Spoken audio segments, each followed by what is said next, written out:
Greetings again. This is part 2 about 1 Corinthians 14, and I'll try to continue where I left off. Sometimes the Spirit of the Almighty takes me in many different directions, and I address them as they come so as not to shine him on, so to speak. Wouldn't want to do that. It's not good for your health. So as I was saying, that definitely the apostle wanted anyone who had anything from God to say, to teach, to sing, a direct revelation, prophesying, speaking in other languages, all of it. Just bring it and offer it to the Lord in the presence of his people. And let the others judge.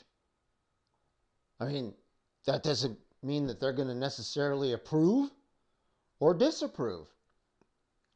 But one thing's for sure, you had best be obeying God. And if they disapprove, well, that doesn't mean it wasn't God, because how many times in the scripture did people who we know spoke for God, they met with disapproval? Oh, let me guess here, about 98% of the time. But they didn't sweat it. They still brought it. They still said it. And guess what? All the people heard it. Nobody should stand up and say, I've got something from God, and everybody look at him and go, we don't want to hear it. I mean, how stupid is that? By all means, bring it on. Let us judge.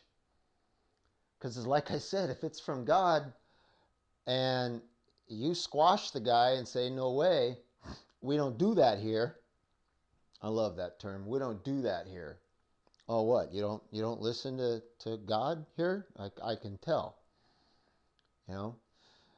So anyhow, whether it's met with disapproval or approval is not the issue.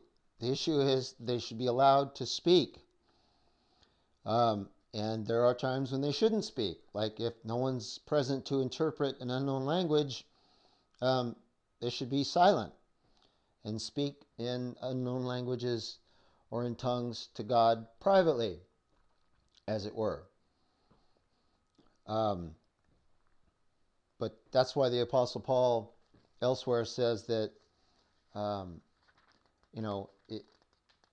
greater is he that prophesied. Greater is he than he that prophesied, than he that speaks in an unknown language, unless that person can interpret that unknown language.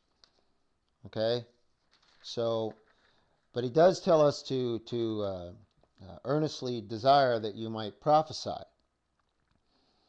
So, what I see happening in pretty much any congregation I go to, it's the approved people that get to sing and teach and bring their revelation and prophesy and etc. Read something. It's like they've been through the ringer and approved by the board and everything like that. When dozens of other people in the congregation are sitting there dying to say something from the Lord, or bring a song or a hymn or a poem or share something, or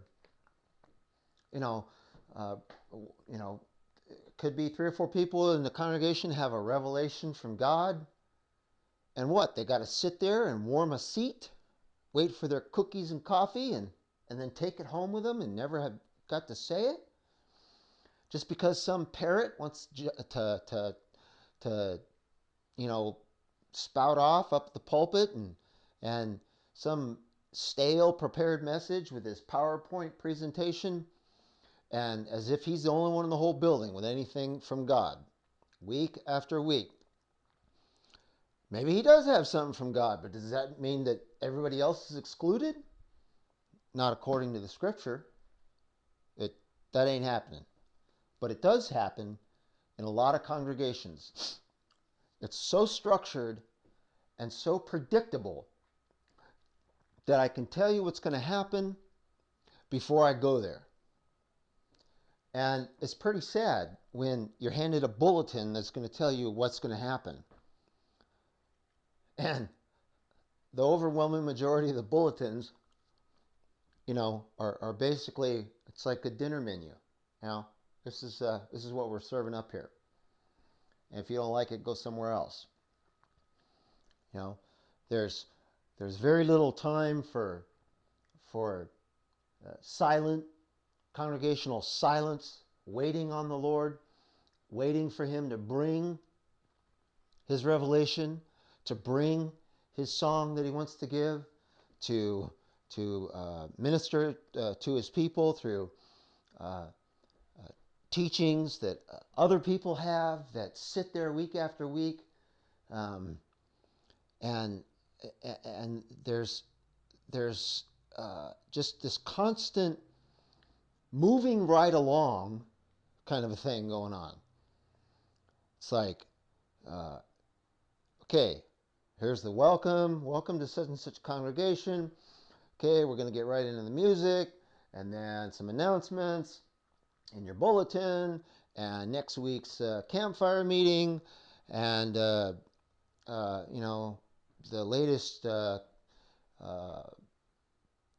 talk about current events or whatever, and then we get on to the teaching and the little sermonette that's exactly a half an hour long, and all its PowerPoints going up, and people sit there cross-eyed and drooling.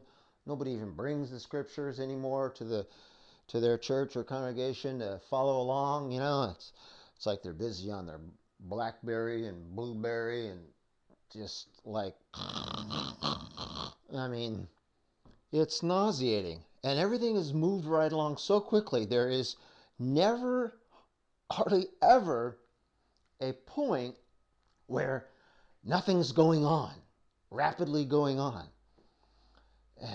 As if people always got to have something going on, I guess the leadership forgets that the scripture says that in stillness and in silence is where God speaks. Maybe they're not interested in that. And that's become quite obvious and evident in more places I've been to.